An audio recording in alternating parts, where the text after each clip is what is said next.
Ons staan nou 'n bietjie hier by Boegoberg. Het julle gesien? Daai is 'n damwal. Julle sien nie eers die sluise nie. Kyk hoe loop die water oor daai damwal.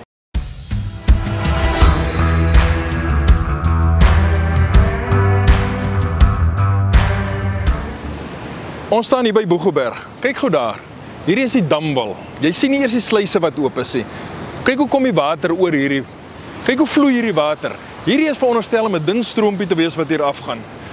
En terwyl ek daaroor staan en praat, dank ons die Here vir die reën wat hy vir ons plek gegee het. Ons plek is droog, ons plek is dor.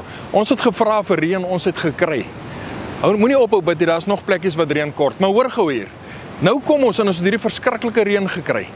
En nou kom die boere en nou sê ons vir mekaar, nie een van ons is ingerig vir hierdie klas water nie. Nie een van ons was reg vir hierdie klas water nie. Ek wil vandag vir jou sê, is jy reg vir die hoeveelheid liefde van Jesus Christus? Is jy reg vir sy genade? En hierso is die slaan. Is jy reg vir sy regverdigheid? Hoor gou hier. Moenie vir Jesus iets vra en hom in 'n beperking in 'n boksie sit nie. Wanneer hy gee, gee hy in oorvloed. Wanneer Jesus liefde gee, gee hy in oorvloed.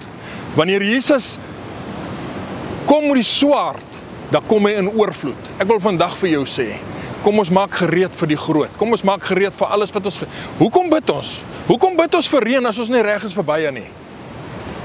Hoekom bid ons? Laat God in ons land moet intree en veranderinge maak as ons nie in ons harte wil verander nie. Hoekom bid ons vir redding as ons nie gered wil word nie? Hierdie is nie beklei nie. Ek wil hê ons moet 'n bietjie dink. Dis 'n lekker stir. Soos hierdie water vandag vloei. Laat dink my in Jesaja, waar hy 'n stroom in die rivier gaan maak, sê hy. Daar sal hy loop. Hierdie is 'n woestyn. Ons is in die semi-woestyn. Hierdie is nie stroom nie. Hierdie is vloed. En dis die genade, en dis die krag, dis die heerlikheid, en dis die almag van die God wat ons dien. Die God met 'n seun Jesus Christus, wat vir ons die Heilige Gees uitgestort het aan Handelinge 2. Groot en magtig is hy, heilig, heilig, heilig is sy naam. In Jesus naam.